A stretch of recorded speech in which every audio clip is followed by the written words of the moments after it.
yağı dəyişəndən 1000 kilometr sonra şübhə çəkib baxırıq, qaralırsa, deməli bu keyfiyyətin dəyişilməlidir. Doğrudur, yoxsa yanlış? Xeyr, yanlış. Yanlış. Yağın qaralması əslində bu normaldır ki, mühərriki təmizləyir mənasına gəlib çıxır. Ən bahalı tam sintetik mobil yağı alıb motoru daha güclü olsun deyənə əlavə qatqı tökməyə ehtiyac var, yoxsa yox? Xeyr, qətiyyən. Zaten mobil yağların içində yetərincə qatqılar var ki, öz funksiyasını tam yerinə yetirir. Bakının ağır tıxaclarında qalsam belə, yağı ancaq qət etdiyim məsafəyə görə, məsələn 7000 və ya 10000 kilometrə görə dəyişmək lazımdır.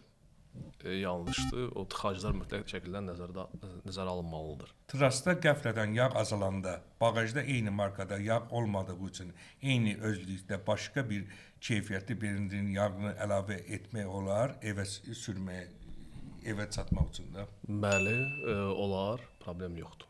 Dostun tövsiyəsi ilə mən maşınıma tökürəm, super yağdır. Tökmək düzdür, yoxsa maşının kitabçasına baxıb tökmək? Təbii ki, kitabçasına baxıb tökmək lazımdır. Dosta inanmaq olar, əgər o sahədəndirsə. O sahədən deyilsə, mənim yağıma, yəni şey olur, falan həkim yaxşıdır. Gedib o falan həkim getmək şərt deyil də.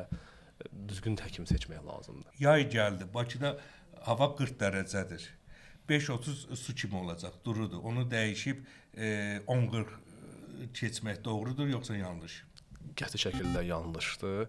O yağı seçmək ki, yayda belə, qışda belə ehtiyac yoxdur. Sintetik yağlar 5-30 olsun, 5-40 olsun. O yayda da performansını saxlayır, qışda da saxlayır. Bahalı mobil yağı tökürəm. Amma 3000 kilometrdən sonra yarım litr azalır.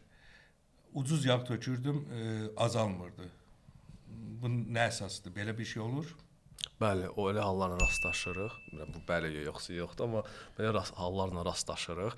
Əslində bahalı keyfiyyətli, nəinki bahalı, keyfiyyətli bir mühərrik yağı o keyfiyyətsiz yağın bütün fəsadlarını üzə çıxardır və onu təmizləyir mühərriki.